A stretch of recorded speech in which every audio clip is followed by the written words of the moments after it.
we're happy to have with us here Massimo Motta. He was one of the first research professors of the Barcelona GSE. He's gonna talk about why digital markets don't work as they should and what can we do about it. Digital markets are characterized by all such features which tend to hinder entry and contestability, and to an unprecedented extent.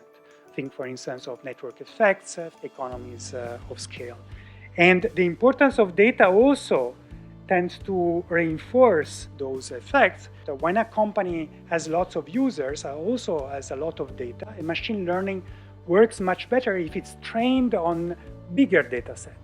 I didn't want to say that Facebook, Apple, Amazon and Google are behaving badly. They are living in a particular type of markets where entry is more difficult. Whenever there is a company which has some potential to become a competitor, what happens is that these companies are buying it.